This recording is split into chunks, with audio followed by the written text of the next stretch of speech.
Muy buenas noches. Es un placer saludarles para agradecer primeramente la presencia, la compañía de ustedes que nos han brindado durante esta semana, atendiendo a nuestro programa permanente, la creación e investigación en la Facultad de Artes. Y decirles de la gran importancia de que estos trabajos de investigación lleguen a los usuarios, al público en general interesado, para cumplir con el objetivo de difundir el conocimiento que se genera a través de la investigación en las artes, a la vez que se impulsa y se promociona la producción artística. Agradecemos la colaboración de todos nuestros ponentes, la presencia de las diferentes áreas que conforman los programas educativos de la facultad: música, teatro, artes visuales, y muy especialmente agradecemos a la doctora Betsabe Yolitzin Tirado Torres. Ella es de la Facultad de Artes de la UAM, por su interesante conferencia. Queremos resaltar que esta participación obedece a la relación de colaboración entre ambas universidades, UASH-UAM. Reiteramos las gracias a nombre de la Secretaría de Investigación y Posgrado de la Facultad de Artes, y los invitamos a participar el próximo semestre en la edición de este evento 2022. Los dejamos con la conferencia de la doctora Betsabe Yolitzin Tirado Torres. Gracias. Hola, ¿qué tal? Buen día. Soy la maestra Betsabe Tirado de la Facultad de Artes de la Universidad Autónoma del Estado de México. Agradezco mucho a la Facultad de Artes de la Universidad Autónoma de Chihuahua por permitirme estar dentro de esta semana de investigación y creación para las artes. En fin, el trabajo que les voy a presentar se titula La noción de abyección y su manifestación en el arte del siglo XX. Normalmente, el arte abyecto se reconoce como una tendencia donde el artista presenta materias corporales residuales o desechos donde el cuerpo es desublimado. Pero lo abyecto tiene que ver además no nada más tiene que ver con un regodeo, digamos, que con lo sucio, sino que también tiene que ver con el trabajar cuestiones sociales, cuestiones que tienen que ver con las pulsiones, con lo sexual y con lo afectivo, e incluso con lo que socialmente resulta o resultaba incómodo. Entonces, bueno, voy a empezar, porque no es mucho, 45 minutos. Entonces, vamos a empezar. Habría que situarnos dentro de este contexto para comenzar. Sabemos que a partir de 1970, especialmente, el cuerpo fue un tema importante que comenzaron a trabajar los artistas y también lo ocuparon como un medio de trabajo, con performance, etcétera, ¿no? Entonces, en 1990, por otro lado, comenzó a ser un problema teórico muy importante dentro de la crítica y la historia del arte.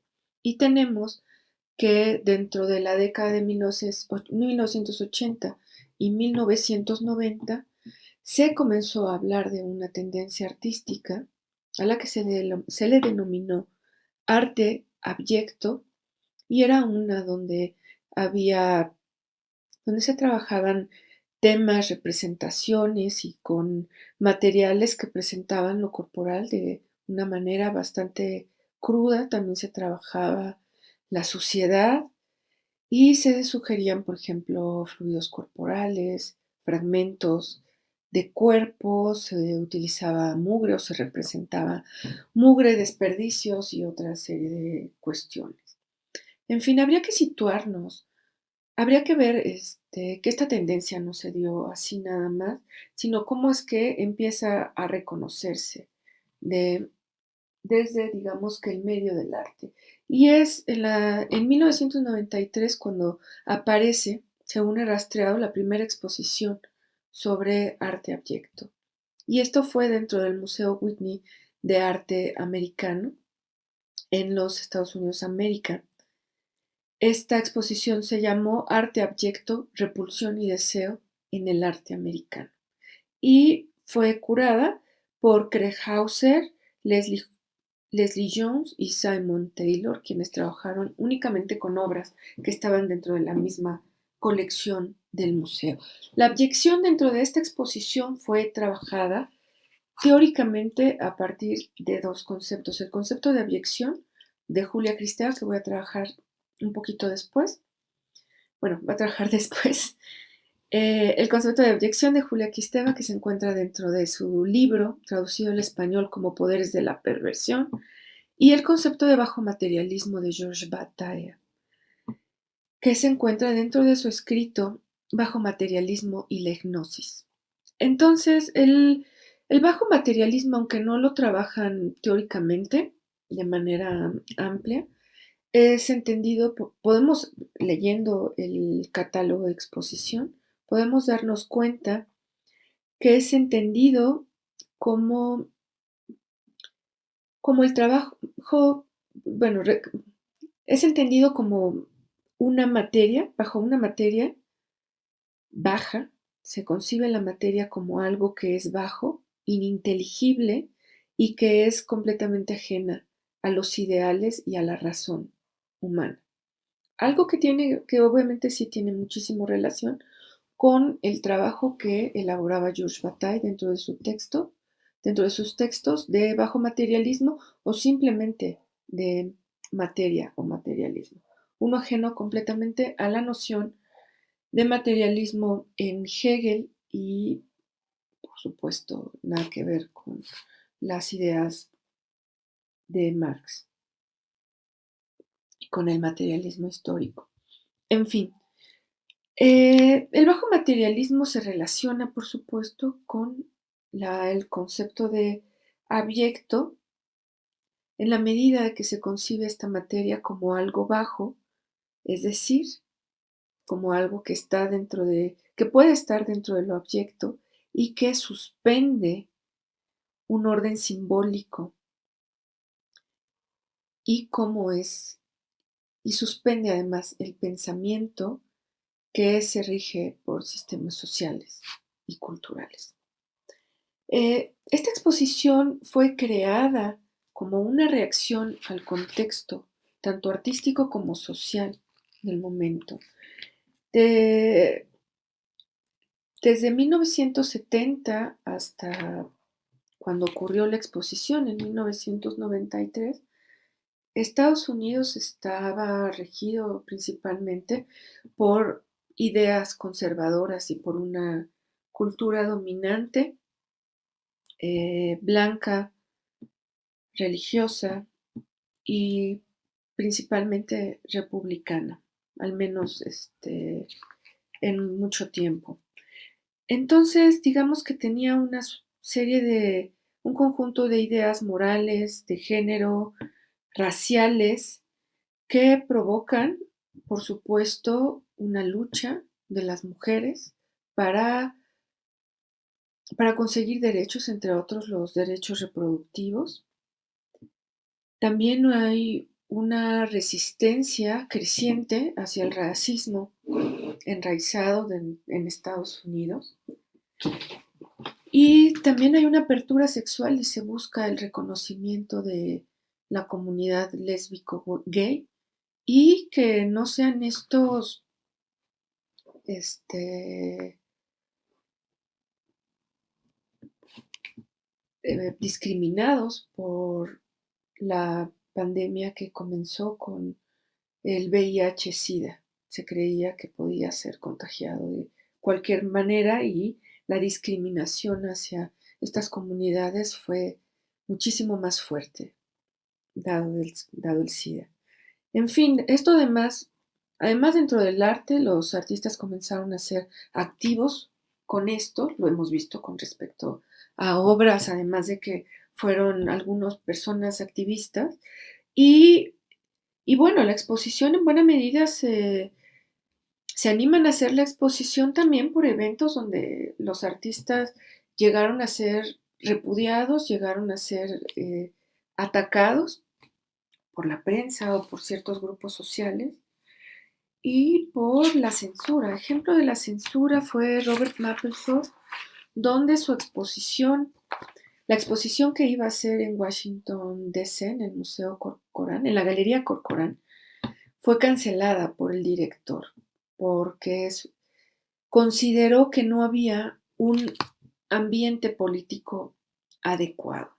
Además, por ejemplo, de Robert Mapplethorpe podemos ver que el artista Andrés Serrano fue atacado por haber expuesto en Carolina del Norte esta fotografía que es conocida como Peace Christ, que se podría traducir como Cristo de Orina, de 1987, donde aparece este crucifijo como flotando dentro de un líquido lleno de burbujas, que dado el título, pues podemos saber que era la orina del autor. Fuera de hablar del tema, simplemente ahorita lo que nos interesa es que un senador lo tachó de blasfemo y también cierto grupo político buscó censurar su exposición y que fuera cerrada por considerarla obscena.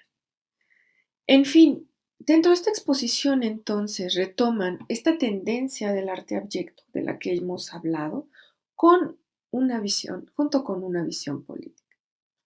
Es decir, se lee la obra de arte, sea que los autores en realidad sí tengan un, un discurso relacionado con lo racial, con el género, con lo sexual o no, pero digamos que se relaciona lo que sería esta cuestión del trabajo con materias y con el cuerpo, se relaciona con esta resistencia como una suerte de confrontación ante la cultura dominante. Y bueno, en la exposición podríamos ver que encontramos una serie de obras que podríamos dividir. Por un lado, hay obras que tienen un franco contenido sexual y de género muy evidente, que muestran, digamos, de manera explícita prácticas o fluidos corporales. Como ejemplo de esto,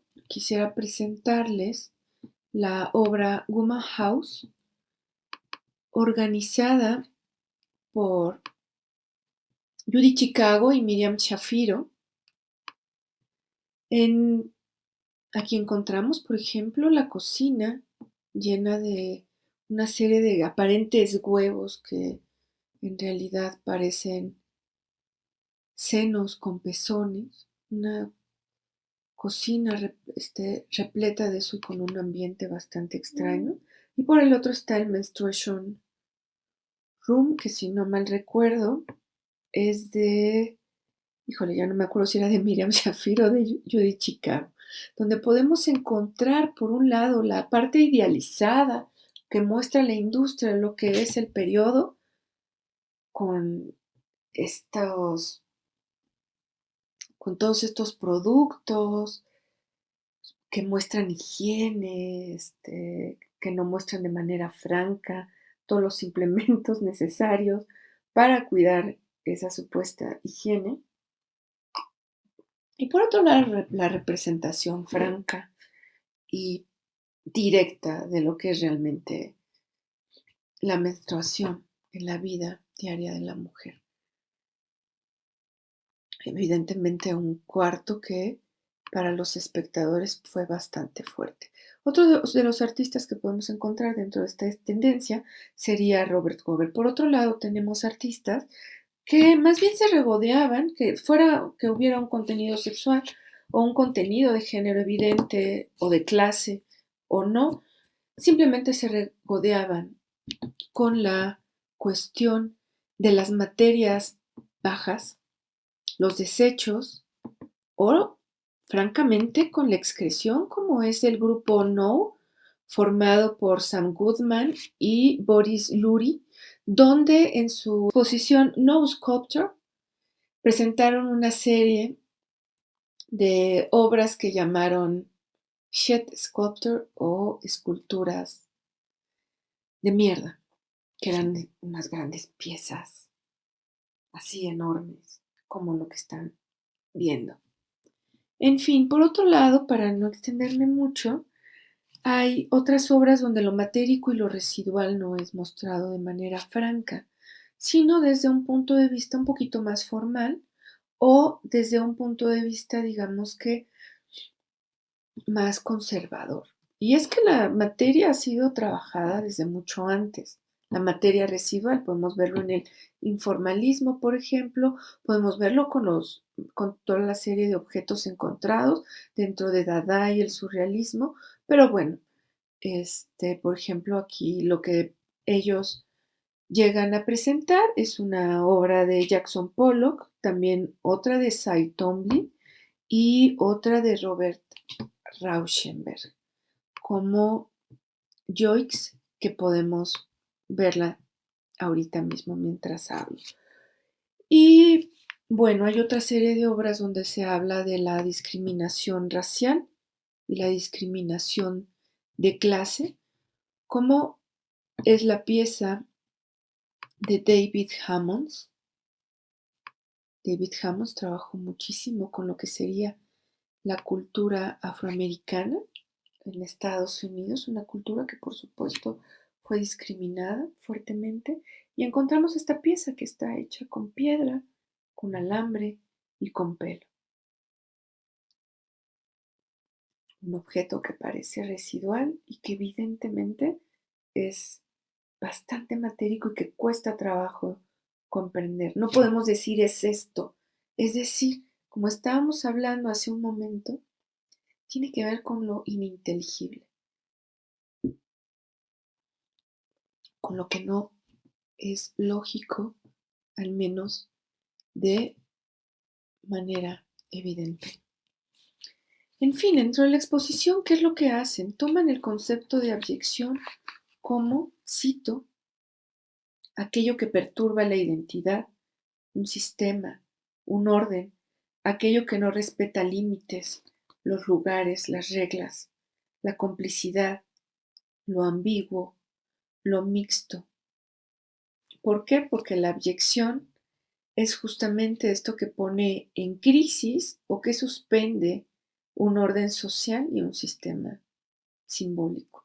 Es decir, el conjunto de leyes de orden explícitos, implícitos, todo el sistema cultural, todo el sistema moral bajo el cual nos movemos dentro de una cultura y dentro de una sociedad.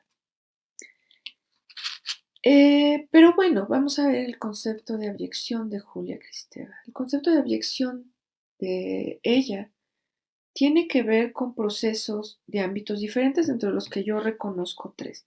Por un lado, la perversión relacionada con la interdicción, que es en parte lo que hemos visto, aquello que no debe ser mostrado, aquello que es censurado, lo que es tabú, etc. Lo abyecto, digamos que lo que hace es burlar la interdicción. Lo abyecto tiene que ver con lo perverso. Tiene que ver con lo perverso en el sentido que no obedece leyes, busca burlarlas. Por eso es que tiene que ver con la perversión. Dice ella con el crimen, por ejemplo. Por otro lado, dentro de esto, la abyección tiene que ver también con el establecimiento de el tabú y con el establecimiento de la interdicción dentro de las sociedades antiguas, primigenias o que se muestran todavía, digamos que bastante puras, que no están ya sumidas dentro del sistema cultural de tipo occidental, global, sino que están regidas por un orden de lo sagrado. Y en conjunto con lo sagrado habría que recordar que la palabra sagrado se refiere obviamente a la relación con lo profano versus lo sagrado, y lo sagrado tiene que ver con lo puro y lo impuro. Y es ahí, por supuesto, donde entra la abyección. Hay, por ejemplo, ritos de purificación de aquello que es entendido como impuro. Y por otro lado, que es el que voy a trabajar en esta exposición más a fondo, que es el proceso de preconstitución del niño como un sujeto, o lo que ella llamaba arcaísmo de la relación preobjetal.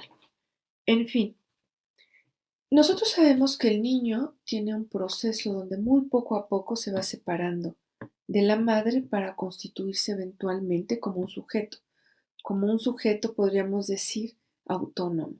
Antes de eso, el niño es uno con la madre. Su cuerpo y su pensamiento tampoco tenían fronteras, ni su cuerpo tenía fronteras con la mamá, con su cuerpo, ni tampoco con el ambiente o el contexto dentro del cual se encontraba el niño. Es decir, tampoco tenía conciencia y muchísimo menos autoconciencia. ¿Cómo tiene un niño cuando de pronto ya se reconoce como yo? Que sería el estadio del espejo, por ejemplo. Y esta abyección se logra gracias a un proceso bastante difícil que vive el niño y que nosotros vivimos también como adultos de vez en cuando, que son esta suerte de eventos de fuerte repulsión, de muy fuerte repulsión, donde tratamos de expeler todo, de sacarlo, donde hay una sensación de repulsión y asco y donde puede aparecer la náusea de manera franca. Tiene que ver con la expulsión de uno mismo, con la expulsión del niño mismo de ese medio, no con la expulsión del medio, sino el mismo niño se expulsa, por eso es que es tan difícil y tan terrible la abyección. Y es gracias a esta expulsión que empieza a establecerse una relación preobjetal. De pronto esto que no era un objeto, antes no había sujeto ni objeto, empieza a esbozarse. Como dice Kristeva, solo experimento abyección cuando otro se instaló en el lugar de lo que será el yo. No otro con el que me identifico y al que incorporo, sino otro que precede y me posee, y que me hace ser en virtud de esta posesión, es decir, la madre. En fin, esta cuestión de la abyección yo quisiera recapitularla un poco con el trabajo que hizo Roger Caillois en su texto Mímesis y Psicastenia legendaria. Roger Caillois identificó, bueno, normalmente la mímesis, él nos dice, está relacionada, o se la relacionan los diferentes autores, con un proceso de supervivencia, donde principalmente el animal busca, o aunque sea automáticamente, esconderse a través de la imitación del medio, imitándolo a través de la forma o del color. Entonces, pero también hay una mímesis ofensiva, digamos, donde el animal de pronto aparece, como podría ser la Smerinthus ocellata, donde de repente el animal parece otro animal que es depredador de quien va a atacarlo o simplemente ¿cómo se llama? Lo sorprende. Pero para Roger Caillois, la mímesis no es solo eso. Encuentra casos donde la mímesis empieza a ser algo muy extraño. Los animales empiezan a, digamos que a actuar de manera automática, se colocan igual que las hojas, igual que los pétalos, igual que los troncos, empiezan a tener cierta inmovilidad y parecen ser absorbidos completamente por el espacio. Pero hay otros eventos que también le llaman mucho la atención, que es cuando los animales incluso empiezan a hacer canibalismo entre ellos. ¿Por qué? Porque con esa mímesis se confunden entre ellos mismos y empiezan a comerse mutuamente, como ocurre con el caso de diversas callimas o calimas, no sé bien cómo se pronuncie, que son estos insectos que parecen unas hojitas, son unas mariposas que parecen hojas y que empiezan a comerse dentro de sí mismas. Entonces dice que la mímesis en realidad pareciera una verdadera tentación por el espacio. Y dentro de esto el animal dice, parece simplemente un punto más dentro del espacio. Es decir, ya no es el centro de la percepción para el animal, sino que empieza a ser solo un punto dentro del espacio. Es absorbido por el espacio, es incorporado. Y a la vez el animal busca incorporarse. Y entonces lo que hace Calua es relacionar esto con lo que él nombra como psicastenia legendaria, que se vive con algunas perturbaciones, se llaman de relaciones de personalidad y de espacio. Él habla, digamos, de ciertas percepciones, impresiones y de lo que hablan algunas personas que en su momento fueron clasificadas como esquizofrénicas y que tuvieron, digamos que, experiencias relacionadas con esta psicastenia. Para él la psicastenia es algo así como si los individuos fueran devorados por el espacio. No pueden separar su cuerpo del pensamiento, lo real de lo imaginario, pero tampoco pueden separarse del medio dentro del que se encuentran. Imaginaos a una de estas mariposas, ¿no? De repente dentro de todo un árbol y no las percibimos, no las vemos.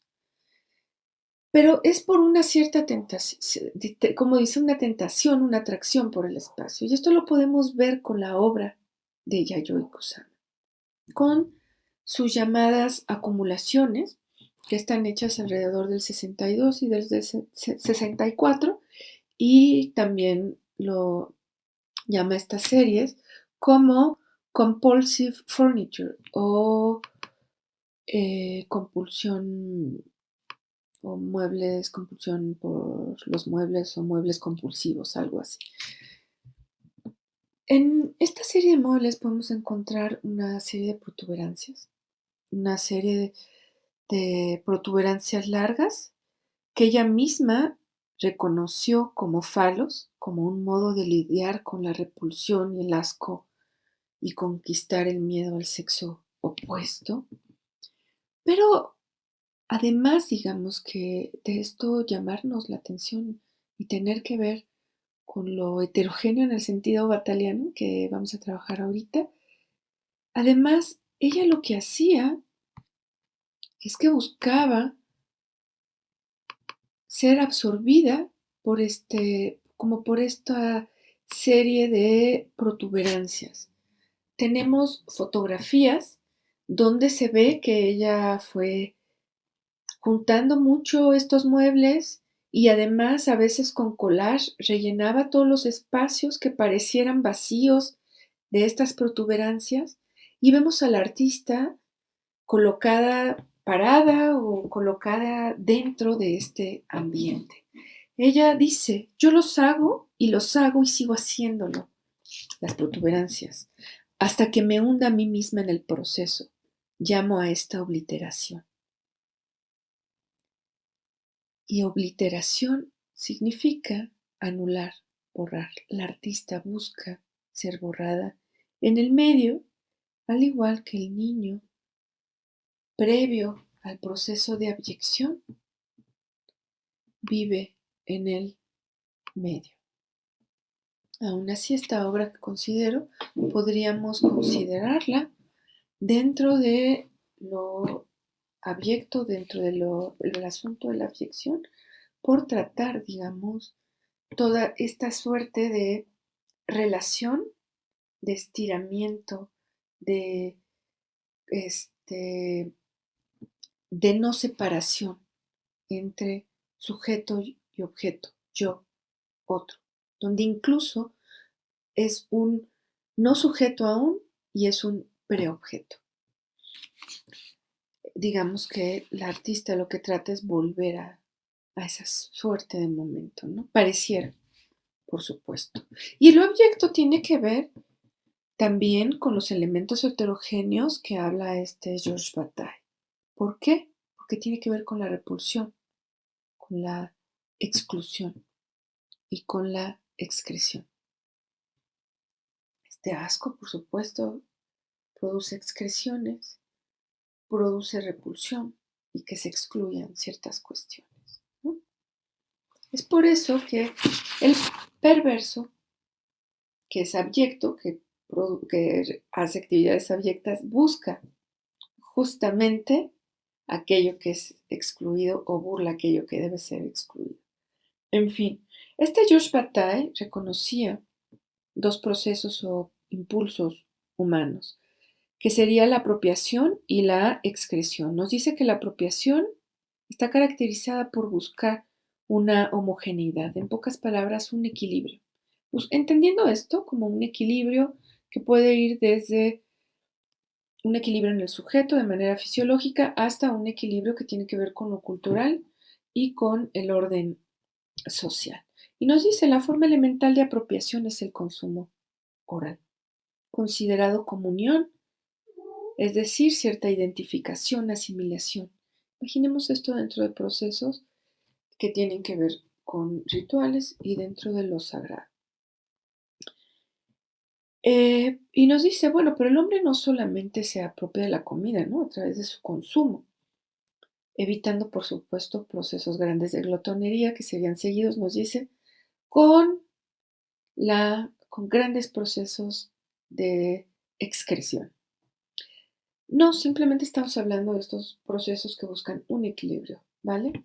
El hombre no solamente se apropia de su comida, también se apropia de bienes, se apropia de objetos, se apropia de su vestido, se apropia de su vivienda. La tierra la divide, la regula, la racionaliza, busca en general una homogeneidad, un equilibrio, en pocas palabras, un orden. Y para eso también está el orden jurídico, los órdenes sociales, digamos que el orden moral y toda esa serie de reglas. Pero además, sobre todo a él lo que le interesaba y de lo que le interesaba hablar era que esta misma función tiene la ciencia, la filosofía y la religión dentro de su sentido, digamos que moderna. En pocas palabras, se trata de construcciones humanas que forman un aparato simbólico que busca dar forma a las cosas. Y bueno, todos estos procesos de homogeneización, de tratar de dar orden, nos dice Bataille, producen sus propios elementos de desecho, es decir, aquello que no ha podido ser racionalizado o no ha podido ser ordenado de manera lógica, clasificado. Y entonces estos procesos de homogeneización o de equilibrio producen elementos heterogéneos o lo que él también llama elementos excrementales. Acordémonos de que habla de apropiación y excreción. Y en este sentido, la heterología sería un proceso, una práctica, más que una ciencia, donde se retoma esta serie de elementos heterogéneos o productos de desecho, que nos dice Bataille, son el aborto y vergüenza del pensamiento humano. La heterología entonces no habría que pensarlo como una ciencia, nos dice Bataille, más bien podría ser equiparado en cierta medida con la geología. La geología estudia lo sagrado y en ese sentido lo sagrado, como había mencionado un poco antes, tiene que ver también lo sagrado tiene que ver con la palabra sacer, que significa puro e impuro. Pero nos dice, en términos prácticos, hablando de lo puro y lo impuro, la heterología se parecería más a la escatología. Una escatología que para él, por supuesto, no tiene que ver únicamente con lo puro, con lo impuro, sino también con lo excretorio, con lo bajo, pero también con lo puro. En fin, acuérdense que dentro del objeto todo es mixto, no hay fronteras claras. Entonces, lo de la heterología sería la inversión, nos dice, del proceso filosófico, que de ser un proceso de excreción, ahora estamos hablando de un proceso de excreción, que en lugar de producir un equilibrio y buscar producir un orden, al contrario, ahora tiene como fin ser servicio de la excreción y de las fascinaciones violentas que implican la existencia social, como podría ser la revolución, entre otras cosas. Como excreción, la excreción como elemento, como impulso humano tiene que ver también con prácticas relacionadas, con prácticas que tienen que ver con lo sucio, con lo inmoral, lo desechado, lo excesivo. Y los elementos heterogéneos y la excreción también lo relaciona, por ejemplo, con la revolución, con estas revueltas que no tienen otro fin que la violencia, no tanto la constitución de un nuevo orden, las prácticas y cultos relacionados con los cadáveres, la risa exacerbada, fortísima, que es como un suerte de gasto de energía, por supuesto eh, el gasto sin medida, los lujos excesivos, el sacrificio, la homofagia, cierto tipo de relaciones sexuales que son consideradas como, como perversiones, etcétera, ¿no? Y habría que recordar en este sentido que lo heterogéneo en cierta medida se parece a lo abyecto, ¿no? Es un elemento extraño, es un elemento producido por la excreción. Nos dice Kristeva, lo abyecto es aquello que cae del sistema simbólico, es aquello que escapa a esta racionalidad social y a este orden lógico sobre el cual reposa un conjunto social.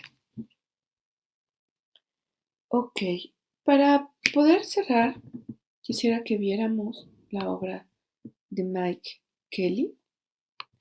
Primero vamos a ver esta pieza que se llama Arena 9, Blue Bunny o Conejo Azul de 1990.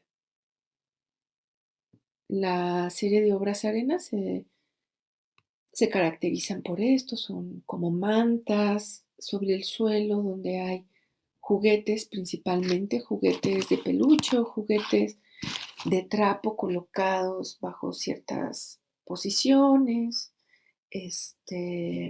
Y bueno, imaginémonos entrando a una galería viendo esto. ¿Qué se parecería a la descripción que hace el autor Kerry Levin de esta pieza? Voy a citarle. Un conejo azul, adorable con una flor en su barriga y una cálida sonrisa en su cara, sentado en el centro de una manta suave, está hecho a mano, cosido y rellenado con amor. Quizá alguna vez fue un regalo de una tía o abuela a un niño pequeño. Antes querido, la criatura ahora está completamente sola, anhelando afección. Su cuerpo está sucio, con manchas cafés, el estambre está raído, su oreja está mugrosa y desaliñada. Empezamos a darnos cuenta, llegamos a la exposición, vemos una serie de peluches, nos pueden causar ternura, nos recuerdan a la infancia, nos recuerdan probablemente a la vida infantil, los vemos lindos y de pronto nos confrontamos con que esta serie de objetos que idealizamos, esta serie de objetos de repente resulta que están manchados, están, eh, están sucios, están babeados, como dice el autor,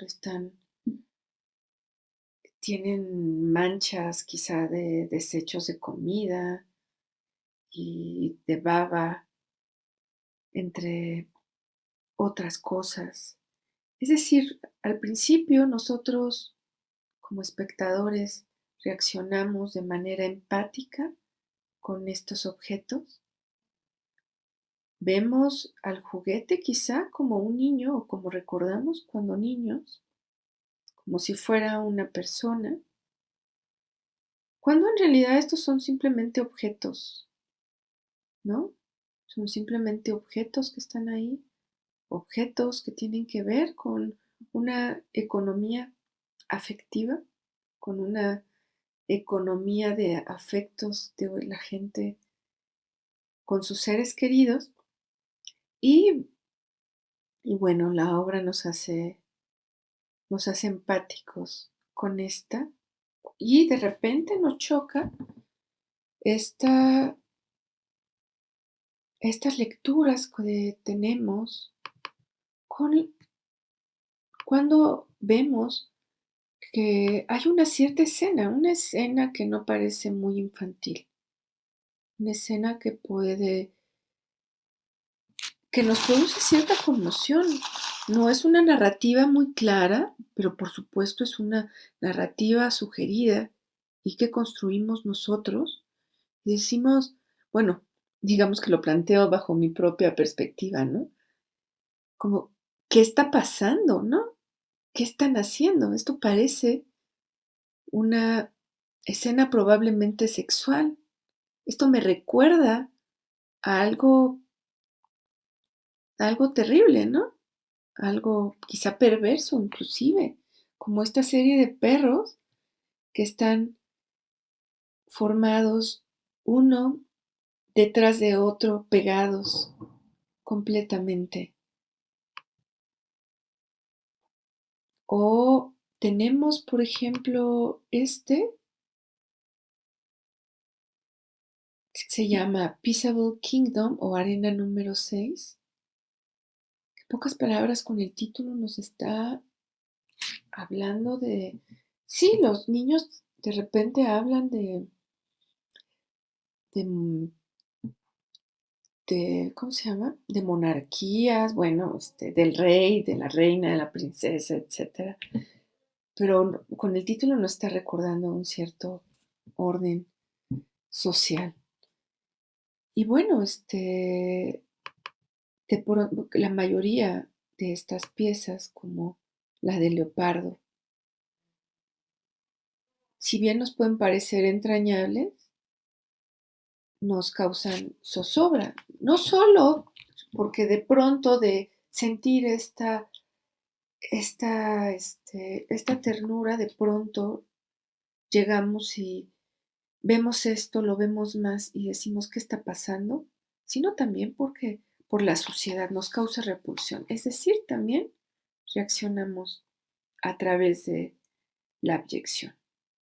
Pero bueno, estas obras tienen que ver con el mito social de la inocencia infantil, que es representada dentro de la cultura de masas, dentro de la cultura dominante que ha sido heredada no sé desde cuándo, con historias para niños embellecidas, que nada tenía que ver con los cuentos originales. Disney no es lo mismo que el cuento original.